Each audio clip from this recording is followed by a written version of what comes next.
ನೀವಿನ್ನು ನಿಮ್ಮ ಡೈಮಂಡ್ ಕನ್ನಡ ಟಿವಿಗೆ ಸಬ್ಸ್ಕ್ರೈಬ್ ಆಗಿಲ್ಲವೇ? ಹಾಗಿದ್ದರೆ ಸಬ್ಸ್ಕ್ರೈಬ್ ಬಟನ್ ಮೇಲೆ ಕ್ಲಿಕ್ ಮಾಡಿ ಹಾಗೂ ನಮ್ಮ ಹೊಸ ವಿಡಿಯೋಸ್ ಅಪ್ಲೋಡ್ಗೋಸ್ಕರ ಪಕ್ಕದಲ್ಲಿ ಕಾಣುವ ಬೆಲ್ ಬಟನ್ ಮೇಲೆ ಕ್ಲಿಕ್ ಮಾಡಿ. ನಮ್ಮ ಎಲ್ಲ ವಿಡಿಯೋಸ್ಗಳನ್ನು ಲೈಕ್ ಮಾಡಿ, ಶೇರ್ ಮಾಡಿ ಹಾಗೂ ಕಮೆಂಟ್ ಮಾಡಿ.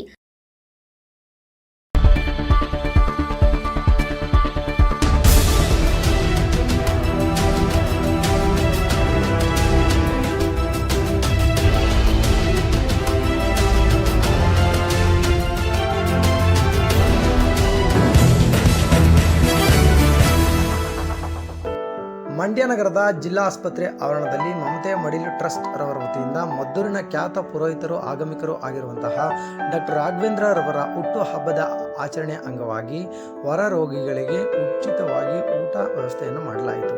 ಇನ್ನು ಖ್ಯಾತ ಪುರೋಹಿತರಾದಂಥ ಡಾಕ್ಟರ್ ರಾಘವೇಂದ್ರ ರವರವರಿಗೆ ಮಂಡ್ಯದ ಮಾಜಿ ನಗರಸಭೆ ಸದಸ್ಯರು, ಸ್ಥಾಯಿ ಸಮಿತಿ ಅಧ್ಯಕ್ಷರಾದಂಥ ಶಿವಪ್ರಕಾಶ್ ಬಾಬುರವರು ಶಾಲ ಹಾಕುವುದರ ಮುಖಾಂತರ ಅವರನ್ನು ಅಭಿನಂದಿಸಲಾಯಿತು. ಇನ್ನು ಮಮತೆಯ ಮಡಿಲು ಟ್ರಸ್ಟ್ನ ಅಧ್ಯಕ್ಷರಾದಂಥ ಯೋಗೇಶ್ ಅವರು ಸಹ ಮಾತನಾಡಿ, ಪ್ರತಿನಿತ್ಯ ಸಹ ಅನ್ನದಾನ ಸೇವೆಯನ್ನು ಮಾಡುತ್ತಾ ಬಂದಿದ್ದೇವೆ. ಬಂದಿರುವಂಥ ಹೊರ ರೋಗಿಗಳಿಗೆ ಉಚಿತವಾಗಿ ವ್ಯವಸ್ಥೆಯನ್ನು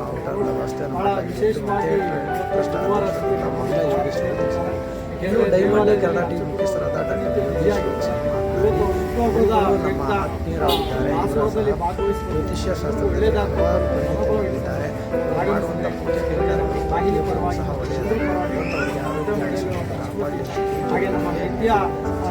ಸಹ ಈ ಕಾರ್ಯಕ್ರಮದಲ್ಲಿ ತಾಲೂಕು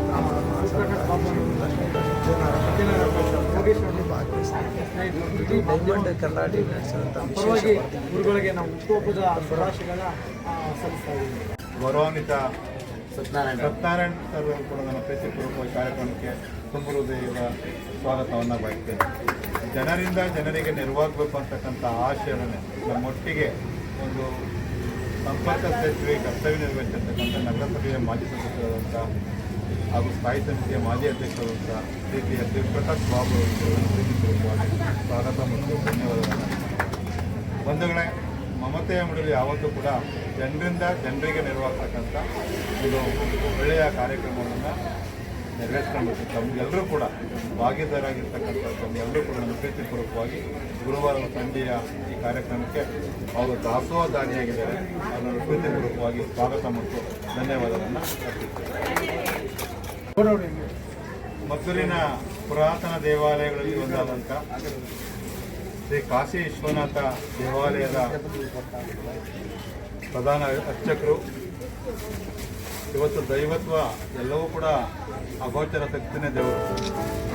ಆ ದೈವತ್ವಕ್ಕೆ ಸ್ವರೂಪಧಾರಣೆಯಾಗಿರ್ತಕ್ಕಂಥ ಸ್ವರೂಪವಾಗಿರ್ತಕ್ಕಂಥ ಮಮತೆಯ ಮಡಿಲಿಗೆ ಬಂದು ಈ ಸಂಜೆ ಗುರುವಾರದ ಸಂಜೆ ಇಳಿ ಹೊತ್ತಿನಲ್ಲಿ ನನ್ನ ಬಂಧುಗಳಿಗೆ ಶುಭ ಕೋರಿ ದಾಸೋಹ ನೆರವೇರಿಸಲಿಕ್ಕೆ ಬಂದಿರ್ತಕ್ಕಂಥ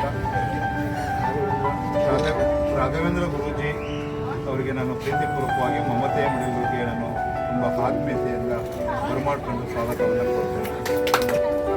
ಇವತ್ತು ನನ್ನ ಜನ್ಮದಿನ. ನಾನು ಒಂದು ವಿಚಾರ ಅಂದರೆ ಈ ಜನ್ಮದಿನ ಆಚರಣೆ ಮಾಡೋಕ್ಕೆ ಇಷ್ಟಪಡಲ್ಲ. ತುಂಬ ಏನೋ ಒಂಥರ ನಮಗೆ ಅವಶ್ಯಕತೆ ಇಲ್ಲ ಅಂತ ಅನಿಸುತ್ತೆ. ಜೀವನದಲ್ಲಿ ಸಾರ್ಥಕತೆ ಅಂದರೆ ನಾವು ನಿತ್ಯ ಏನಾದರೂ ಸೇವೆ ಮಾಡ್ತಾ ಇರಬೇಕು. ನಿತ್ಯ ಜನಗಳಿಗೆ ಏನಾದರೂ ಒಂದು ಸೇವೆ ಮಾಡಬೇಕು. ನಾವು ಆಧ್ಯಾತ್ಮದಲ್ಲಿದ್ದೀವಿ. ಆಧ್ಯಾತ್ಮಿಕ ಜೊತೆ ಸ್ಪಿರಿಚುಯಾಲಿಟಿ ಜೊತೆ ಒಂದು ಸಾಮಾಜಿಕವಾಗಿ ಸೇವೆ ಮಾಡತಕ್ಕಂಥದ್ದು ನಮ್ಮ ಒಂದು ಮನಸ್ಸಿನ ಇಚ್ಛೆ. ಹಾಗಾಗಿ ಇಂದು ಮಂಡ್ಯದ ಮಮತೆಯ ಮಡಿಲು ನಮ್ಮ ಯೋಗೇಶ್ ಅವರು ಭಾಳ ಅದ್ಭುತ ಸೇವೆ. ನನಗೆ ಇದ್ರ ಬಗ್ಗೆ ಮಾಹಿತಿ ಗೊತ್ತಿರಲಿಲ್ಲ. ಬೆಳಗ್ಗೆ ನಮ್ಮ ನಗರಸಭೆಯ ಬಾಬಣ್ಣವರು ಕರೆ ಮಾಡಿದಾಗ ಹುಟ್ಟುಹಬ್ಬದ ಶುಭಾಶಯ ತಿಳಿಸೋಕ್ಕೆ ಅವರು ಈ ಒಂದು ವ್ಯವಸ್ಥೆನ ಮಾಡಿದ್ರು. ಭಾಳ ಸಂತೋಷ ಆಯಿತು. ಅವರು ನಮ್ಮನ್ನ ಕರೆದು ನಮ್ಮ ಹುಟ್ಟುಹಬ್ಬದ ಆಚರಣೆ ಈ ಒಂದು ಕ್ಷೇತ್ರದಲ್ಲಿ ಮಾಡಿರ್ತಕ್ಕಂಥ ಅನ್ನದಾನ. ಯಾಕಂದರೆ ಒಂದು ತಿಳ್ಕೊಳ್ಳಿ, ನೀವು ಜನಕ್ಕೆ ಏನೇ ಕೊಡಿ ತೃಪ್ತಿ ಇಲ್ಲ. ಅನ್ನದಾನ ಸಂತೃಪ್ತಿಯಾಗಿ ಕೊಡಿ, ಅವ್ರ ತೃಪ್ತಿಯಲ್ಲಿ ಸಾಕಪ್ಪ ಅದು ಸಂತೋಷಪಟ್ಟು ಹೋಗ್ತಾರೆ. ಹಾಗಾಗಿ ನೀವು ಎಷ್ಟೇ ದುಡ್ಡು ಕೊಡಿ, ಎಷ್ಟೇ ಏನೇ ಕೊಟ್ಟರು ಮನುಷ್ಯನಿಗೆ ಬೇಕು ಅನ್ನಿಸ್ತಾ ಇರುತ್ತೆ. ಆದರೆ ಅನ್ನದಾನ ಮಾಡ್ತಕ್ಕ ಅನ್ನಪೂರ್ಣೇಶ್ವರಿ ಅಮ್ಮ ಇದ್ದಾರಲ್ಲ, ಸಂತೃಪ್ತಿ ಪಡ್ತಕ್ಕಂಥದ್ದು ಭಾಳ ಸಂತೋಷ. ಹುಟ್ಟುಹಬ್ಬದ ಪ್ರಯುಕ್ತ ಎಲ್ಲರೂ ಪ್ರತಿಯೊಬ್ಬರು ಜನವಾಗಿರ್ತೀವಿ. ಒಂದು ಸಾರ್ಥಕತೆ ಬದುಕನ್ನು ಎಲ್ಲರೂ ಸಹ ಸಾಗಿಸ್ಬೇಕು. ಎಲ್ರಿಗೂ ಹೇಳೋಷ್ಟು ನಾನು ದೊಡ್ಡವನಲ್ಲ. ನನ್ನಲ್ಲಿ ನಾನು ಅಳವಡಿಸ್ಕೊತೇನೆ. ಜೀವನದಲ್ಲಿ ನನಗಿನ್ನೂ ಚಿಕ್ಕ ವಯಸ್ಸು, ಪೌರೋಹಿತ್ಯ ಮಾಡ್ತಾ ಇದ್ದೀನಿ. ಭಗವಂತನ ದಯೆಯಿಂದ ಒಳ್ಳೆ ಪೂಜೆ ಪುರಸ್ಕಾರಗಳು, ಹೋಮ ಹವನ ಇದೆಲ್ಲ ಭಾಳ ಚೆನ್ನಾಗಿ ಮಾಡ್ತೀವಿ. ನನ್ನ ಒಂದು ಸಂಪಾದನೆ ಏನಿದೆ ಅದರಲ್ಲಿ ಒಂದು ಅಂಶ ನಾನು ಸೇವೆ. ಗುರುಗಳವರ ಹುಟ್ಟಿದ ಪ್ರಯುಕ್ತ ನಾನು ವಿಶ್ ಮಾಡೋಕ್ಕೆ ಇದು ಮಾಡಿದಾಗ ಅವರೇ ನಾನು ಹಿಂದೆ ನನ್ನ ಒಂದು ಬರ್ತಡೇನಲ್ಲಿ ಮಮತೆ ಮಿಡಲಲ್ಲಿ ನನ್ನ ಲಯನ್ಸ್ ಸಂಸ್ಥೆಯವರು ನನಗೆ ಇದು ಮಾಡಿದರು, ಇಲ್ಲಿ ಕರೆಸಿ ಒಂದು ಬರ್ತಡೇನ ಮಾಡಿಸಿ ಕಾರ್ಯಕ್ರಮ ಮಾಡಿದರು. ಆ ದಿವಸದಲ್ಲಿ ಅದನ್ನು ನೋಡಿ ನಾನು ನಮ್ಮ ಗುರುಗಳಿಗೆ, ರಾಘವೇಂದ್ರ ದೀಕ್ಷಿತರ ಗುರುಗಳಿಗೆ ಹೇಳಿದೆ, ನೋಡಿ ನಿಮ್ಮ ಬರ್ತಡೇ ಪ್ರಯುಕ್ತ ಒಂದು ಇದು ಮಾಡಿದ್ರೆ ಚೆನ್ನಾಗಿರುತ್ತೆ. ಇಲ್ಲ ಅದು ಮಾಡೋದ ಮಂಡ್ಯಕ್ಕೆ ನಾನು ಬರ್ತೀನಿ, ಇನ್ನೂ ನನ್ನಿಂದ ಭಾಳ ಸೇವೆಗಳ ನಾನು ಮಾಡ್ತೀನಿ ಅಂತ ತುಂಬ ಹೃದಯದಿಂದ ಹೇಳಿದ್ರು. ಮತ್ತು ಅಷ್ಟೇ ಯಾರೇ ನಾನು ನೋಡಿದಂಗೆ ಅವರು ದೇವಸ್ಥಾನಕ್ಕೆ ಹೋದಾಗ ಅಲ್ಲೂ ಕೂಡ ತುಂಬ ಚೆನ್ನಾಗಿ ನಮಗೆ ಪೂಜೆ ಮಾಡಿಕೊಟ್ರು. ಒಳ್ಳೆ ಗುರುಗಳು, ಮತ್ತು ಅಲ್ಲೂ ಅಷ್ಟೇ ಒಳ್ಳೆ ಜನಪ್ರಿಯ ಅಭಿಪ್ರಾಯಗಳು ಚೆನ್ನಾಗಿದ್ದಾರೆ. ಮತ್ತು ಯಾವುದೇ ಪುರೋಹಿತ್ಯ ಆದರೂ ಮಾಡ್ತಾರೆ. ಎಲ್ಲ ಥರ ಪೂಜೆ ಇರ್ಬೋದು, ಹೋಮ ಇರ್ಬೋದು, ಅವನ ಯಾವುದೇ ಥರದ್ದು ಎಲ್ಲನೂ ಮಾಡ್ತಾರೆ. ಒಳ್ಳೆ ಹೆಸರು ಮಾಡಿದ್ದಾರೆ, ಚಿಕ್ಕ ವಯಸ್ಸಿನಲ್ಲಿ ಹೆಸರು ಮಾಡಿದ್ದಾರೆ. ಮತ್ತು ಅವ್ರ ಕೈಗಳನ್ನು ತುಂಬ ಚೆನ್ನಾಗಿದೆ. ಎಲ್ಲರೂ ಅವರ ಆಶೀರ್ವಾದ ತಗೋಬೋದು. ಅವರು ಕೂಡ ಒಳ್ಳೆಯ ರೀತಿಯಲ್ಲಿ ಅವರ ಆಶೀರ್ವಾದ ಮಾಡ್ತಾರೆ. ಈ ನಿಟ್ಟಿನಲ್ಲಿ ಅವರು ವೃದ್ಧಾಪ್ಯ ಪ್ರಯುಕ್ತ ದೇವರು ಅವರಿಗೆ ಆಯುಷ್ಯ ಆರೋಗ್ಯ ಕೊಟ್ಟು ಕಾಪಾಡಲಿ. ಮುಂದೆ ಅವರು ಇನ್ನೂ ಒಳ್ಳೆ ಪಂಡಿತರಾಗಲಿ, ಒಳ್ಳೆ ಇದಾಗಲಿ, ದೀಕ್ಷಿತರಾಗಲಿ ಅಂತ ನಾನು ಈ ಭಗವಂತನಲ್ಲಿ ಬೇಡ್ಕೊಳ್ತೀನಿ. ಅದ್ರ ಜೊತೆಗೆ ನಮ್ಮ ಯೋಗೇಶ್ ಅವರು ಇದೊಂದು ಮಾಡ್ತಾ ಇರೋದ್ರಿಂದ ಅವರು ಕೂಡ ದೇವರು ಅವ್ರಿಗೂ ಕೂಡ ಆಯುಷ್ಯ ಆರೋಗ್ಯ ಕೊಟ್ಟು ಕಾಪಾಡಲಿ. ಅನ್ನದಾನಗಳಿಗಿಂತ ಮುನ್ನದಾನಗಳಿಂದ ಅನ್ನವೇ ಪ್ರಾಣ ತರಕಿಲ್ಲ ಅನ್ನುವ ಸರ್ವಜ್ಞನಿಂದ ಹಿಡಿದು ರಾಘವೇಂದ್ರರಾವ್ ತನಕ ಅನ್ನದಾನದ ಮಹತ್ವವನ್ನು ಸಾರುವಂಥ ಎಲ್ಲರಿಗೂ ಕೂಡ ಇವತ್ತು ಅವರ ಜನ್ಮದಿನವನ್ನು ಸಾರ್ಥಕ ದಿನವನ್ನು ಆಗಿಸಲಿಕ್ಕೆ ಇಲ್ಲಿ ಬಂದು ಬಂದವರಿಗೆ ದಾಸೋತ್ಸವ ಸಂದರ್ಭಕ್ಕಾಗಿ ಅವರ ಜನ್ಮದಿನ ಶುಭಾಶಯವನ್ನು ಕೊಡ್ತೀನಿ. ಅದರ ಅಗತ್ಯವಿರುವಂಥ ಸಂಪರ್ಕ ಮಾಧ್ಯಮದ ನಿಮಗೆ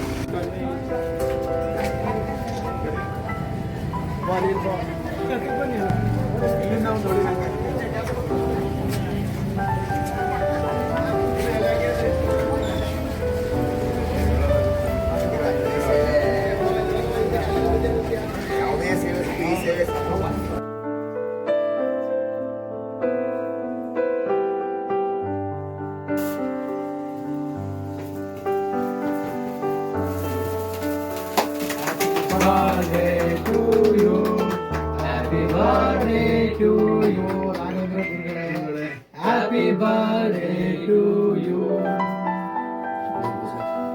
ಬನ್ನಿ ಇದು ಮಾಡ್ರೆ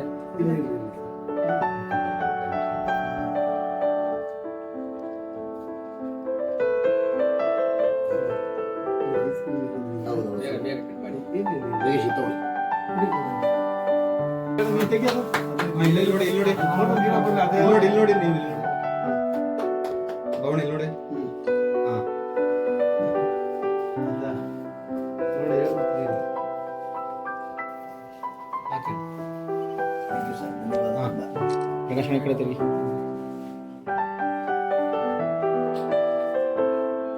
ಸರಿ ನೋಡಿ. ಭವೇ ಭವೇನಾತಿ ಭವೇ ಭವಸ್ವಮಾನ್ ಭವೋದ್ಭವಾಯ ನಮಃ. ಓಂ ಕಾಳಿಕಾಯೇ ಚ ವಿದ್ಮಯೇ ಸ್ಮಶಾನವಾಸಿನ್ಯೇ ಧೀಮಹಿ ತನ್ನೋ ಕಾಳಿ ಪ್ರಚೋದಯಾತ್. ಓಂ ನಮೋ ಭಗವತೆ ಮಹಾಸುದರ್ಶನಾಯ ದೀಪ್ತೆ ಜ್ವಾಲೆ ಪರಿವರ್ತನಾಯ ಸರ್ವಧಿಕ್ಷೋಭಣಕರಾಯ ಪರಬ್ರಹ್ಮಣೇ ಪರಂ ಜ್ಯೋತೆ ಸ್ವಾಹ ಸಹಸ್ರಾಯಂ ಫಟ್ ಸ್ವಾಹ.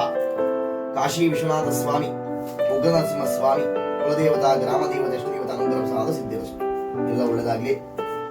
ಭಗವಂತ ನಿಮಗೆ ಒಳ್ಳೆ ಆರೋಗ್ಯ, ಆಯುಷು, ಸಂಪತ್ತು, ಸೇವೆ ಮಾಡಕ್ಕೆ ಇವೆಲ್ಲ ಆರೋಗ್ಯ, ಆಯುಷು, ಸಂಪತ್ತು ಎಲ್ಲ ಬಂದ್ರೆ ನಿಮಗೆ ಜನಸೇವೆ ಮನಸ್ಸು ಆಗ್ಲೇ ಭಗವಂತ ಕೊಟ್ಬಿಟ್ಟಿದ್ದಾರೆ. ಅದು ತಾನಾಗೆ ಬಂದ್ಬಿಡುತ್ತೆ. ನೆಕ್ಸ್ಟ್ ಕೌನ್ಸಿಲ್ ಗ್ಯಾರಂಟಿ 100 ದೇವರ ಆಶೀರ್ವಾದ ಮಾಡ್ತಾರೆ. 3 ಸತಿ ಆಗಿದೆ.